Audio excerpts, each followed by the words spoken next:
नामुमकिन है। और अब भी हम इनसे कहते हैं कि आज हमको बता दें, सुमित साहब आप कह रहे हैं ना कि भाई 100 दिन में नहीं हो सकता। अच्छा तो आप बता दीजिए कितने दिन में कर सकते हैं आप कोई टारगेट है आपके पास? आपने जब 100 दिन की बात नहीं करी थी, आपने कहा था कि 100 दिन का हमने कभी नहीं कहा था। अब बताइए क्या? यहां तो आपने ये कहा था कि इतने 15 लाख रुपए हर इंडियन सिटीजन के बैंक अकाउंट के अंदर ट्रांसफर हो जाएंगे। लोगों ने मतलब बाकायदा अपने अकाउंट खोल लिए बच्चों तक के नाम से कि शायद पैसा आने वाला हो। तो आप इसका मतलब यह है दोनों की सारी पॉलिटिकल पार्टीज मिलकर हिंदुस्तानी अवाम को बेवकूफ क्यों बना रही हैं? चलिए संबित जी के पास चलते हैं। संबित जी, आपने सुना कमाल फारूकी ये कह रहे हैं कि पहले आप लोगों ने कहते जरूर दिया कि 100 दिन में ले आएंगे, और शायद आपने वो नहीं देखा स्पीचेज में अमित शाह जी ने, राजनाथ सिंह जी ने, मोदी जी ने, सारे लोगों ने ये कहा। इस पर पूरी चर्चा है, सिर्फ इस चैनल की बात नहीं है। संबित जी, आप हर चैनल पे होते हैं, आपको पता है कि 100 डेज की बात हुई थी।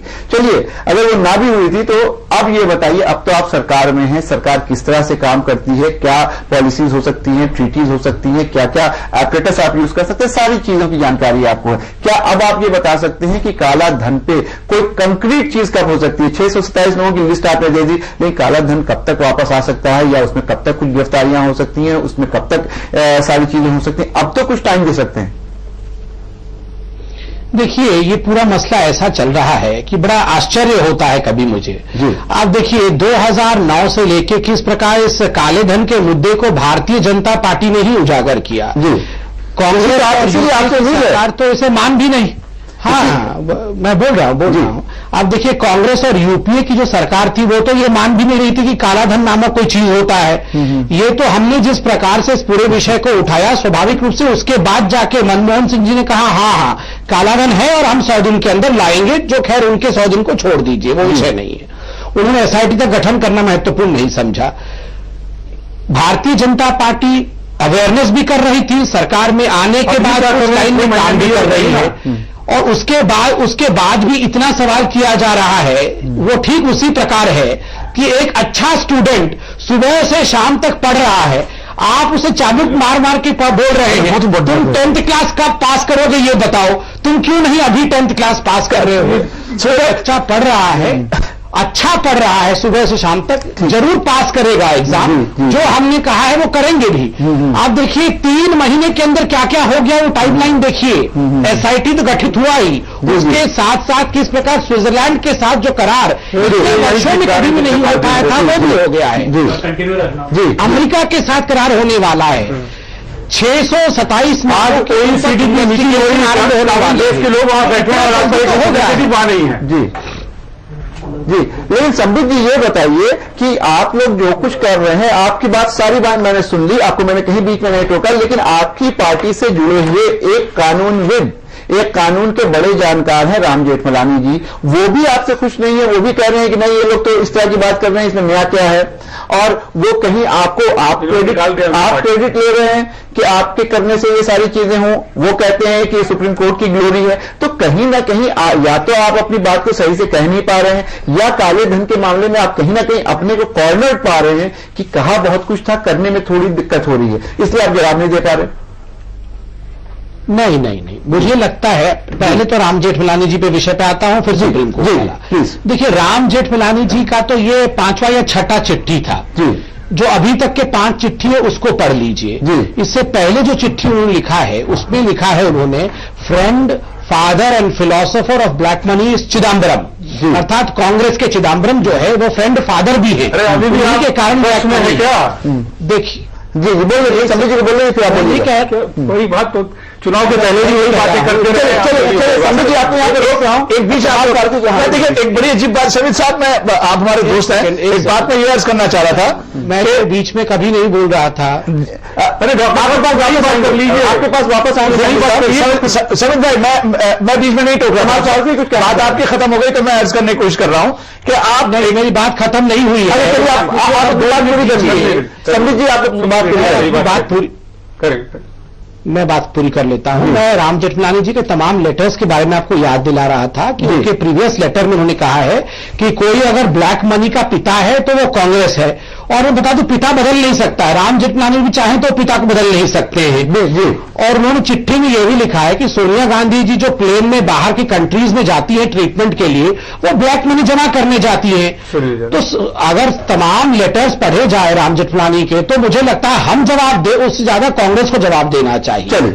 जहां तक सुप्रीम कोर्ट का सवाल है, कल एमडी शाह जी ने बहुत स्पष्ट रूप से कहा, मैं मानता हूं, उन्होंने कहा कि मैं मानता हूं कि मुझे तो सरकार ने पहले से ही वो लिस्ट दे दिया था, 27 जून को ही दे दिया था, जिस लिस्ट के बारे में आज लोग बात कर रहे हैं। और उन्होंने यह भी कहा कि मुझे सरकार के मंशा के ऊपर किसी प्रकार की शंका नहीं है। जब जस्टिस एमडी शाह खुद ही मंशा के ऊपर शंका नहीं रख रहे हैं, तो क्या हम और आप जस्टिस एमडी शाह से बड़े हैं? संबित जी ने एक बात कही कि जस्टिस शाह जो इंक्वायरी कमेटी जो एसआईटी बनी है उसको हेड कर रहे हैं, और वो सरकार की मंशा को लेकर के कोई संशय, कोई शक, कोई उनको स्केप्टिसिज्म नहीं है। लेकिन हम लोग क्यों बात कर रहे हैं? जी कमाल साहब कहना चाहूंगा। मैं सिर्फ इतना मालूम करना चाह रहा था समित भाई के मुझे एक तो इलेक्शन मोड से बाहर आ जाइए, और ये कांग्रेस और बीजेपी का गेम जो है ना, हम जैसे आम हिंदुस्तानी के लिए ये कोई ठीक नहीं है। उसकी वजह यह है कि कल तक जो कांग्रेस कह रही थी, आज आपने वही उसी सुर में बात करनी शुरू कर दी है। ये सेंसेशन राइज के ऊपर हालांकि टॉपिक से लगा, लेकिन उसी से रिलेटेड है, क्योंकि वो फाइनेंस मिनिस्टर का मामला है। कल मुझे इससे पहले पूरे इलेक्शन के अंदर सीएजी की रिपोर्ट को लेकर इतना हंगामा था, और कल अरुण जेटली साहब उसी मीटिंग के अंदर ये कह रहे हैं कि भाई आपको सेंसेशनलाइज नहीं करना चाहिए। तो हमको तो लगता है कि आप दोनों के दरमियान में मुहरा कुश्ती है, और आप दोनों के दोनों जो है आम जनता को बेवकूफ बना रहे हैं। फारूकी साहब ये चलिए एक बार में बात करना चाहिए, इस पर रिटॉरिक्स पे नहीं। रिटॉरिक्स में तो बात है, आपने कहा नहीं कहा कल नहीं, लेकिन संबित जी ये तो जनता पूछ सकती है कि टेक्निकल की बात करिए। हमारे साथ मौजूद हैं आम आदमी पार्टी के नेता सोमनाथ भारती जी। वो संबित जी आपसे कुछ सवाल करना चाह रहे हैं। संबित जी मुझे ये बताइए कि माननीय मोदी साहब ने बार बार अपने भाषणों में कहा कि काला धन लाएंगे और 15 से 20 लाख रुपया हम हर हिंदुस्तानी को देंगे। ये कब पूरा होगा, कैसे पूरा होगा? इतनी सरल भाषा में बताइए आप, क्योंकि बाकी जगलरीज में मुझे बस फंसाइए। कौन देगा, कब देगा, कैसे देगा, क्यों देगा, क्यों नहीं देगा, ये नहीं। सिर्फ जिन शब्दों पे, जिन वादों पे आपने चुनाव में इतने बड़े बड़े वोट पाए, वो वादा कब पूरा हो, कैसे पूरा होगा?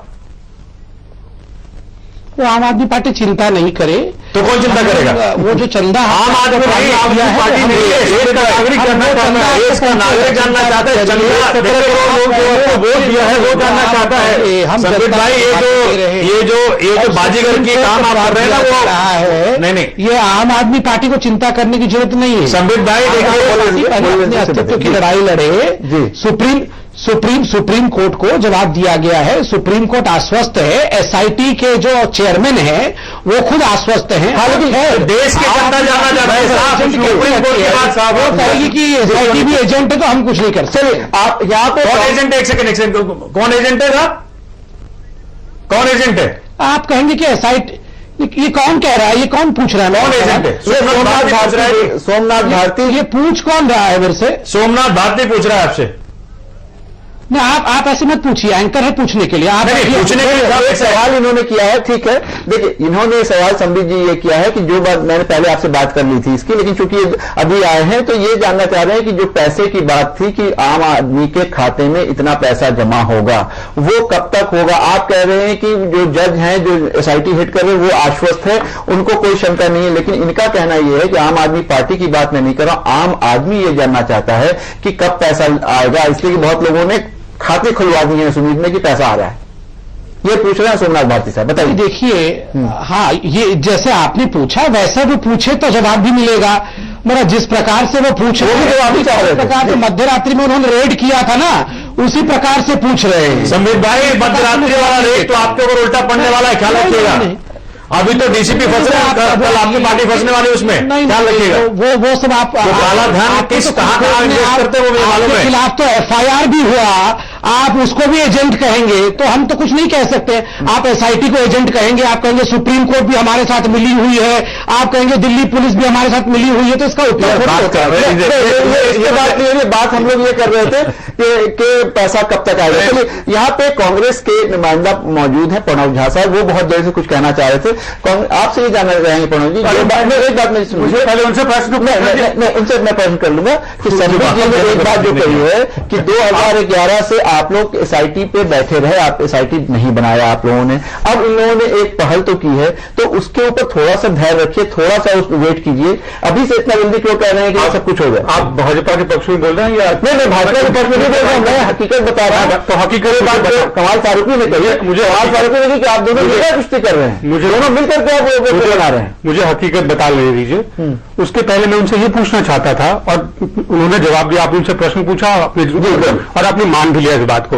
अगर इन्होंने एफिडेविट हलफनामा दिया था, सबसे पहले अगर इन्होंने एसआईटी को नाम दिया था अगर 26 जून को, तो सुप्रीम कोर्ट ने इनसे सरकार से नाम क्यों मांगा? क्योंकि एसआईटी तो सुप्रीम कोर्ट के गाइडेंस में तो खुद ले लेती उनसे। और अगर इन्होंने नाम दिया हुआ था एसआईटी को, बताया तो फिर सरकार को सुप्रीम कोर्ट को बताने में आपत्ति क्या थी?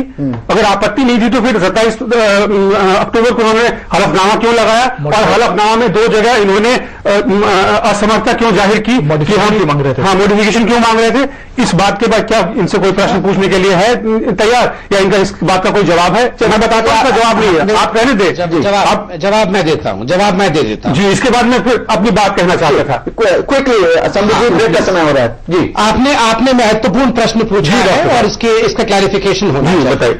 पहला है कि 27 जून 2014 को 627 नाम दिए गए थे और ये एफिडेविट में मेंशन भी है। इसको कल एमबी शाह जी ने अपने इंटरव्यू में स्वीकार कर लिया है, इसलिए इस पर कोई चर्चा करने की आवश्यकता नहीं होनी चाहिए। अच्छा। सुप्रीम कोर्ट ने फिर भी क्यों मांगा, ये सुप्रीम कोर्ट जानती है, ये मैं नहीं जानता। वही बात, ये कॉन्ट्राडिक्शन है, ये यहाँ पे कुछ ना कुछ है, गुप्त है, कुछ कॉन्ट्राडिक्शन है। क्योंकि आप ये देखिए कि अटॉर्नी सुप्रीम कोर्ट से पूछे, अटॉर्नी जनरल जवाब दे, अटॉर्नी जनरल दूसरा अटॉर्नी जनरल कह रहे हैं आपके पूरा जवाब वित्त मंत्री के देंगे भैया, अटॉर्नी जनरल के विपक्ष पूरा जवाब दे दूंगा। मैं उसी बात को क्वेश्चन को मैं महसूस कर रहा था। पूछिएगा जी जी, मैं वही प्रश्न वही है। अटॉर्नी जनरल ने ये कहा कि हमने आज सुबह नाम दिया है लिफाफा बंद करके। अटॉर्नी जनरल ने ये नहीं कहा कि 26 जून को हमने दे दिया। तो ये तो सवाल अटॉर्नी जनरल में कॉन्ट्राडिक्शन क्यों है? यहाँ पे ब्रेक का टाइम हो गया, ब्रेक के बाद वापस आएंगे। संबित जी से स्ट्रेट ये क्वेश्चन करेंगे कि अगर एमबी शाह को वो लिस्ट दे दी गई थी तो फिर ये एफिडेविट की बात कहां से आ गई और उसको इन लोगों ने एडमिट क्यों नहीं किया और फिर से दोबारा लिस्ट देने की क्या जरूरत थी? वक्त हो गया ब्रेक के बाद वापस आते हैं, चर्चा जारी रहेगी।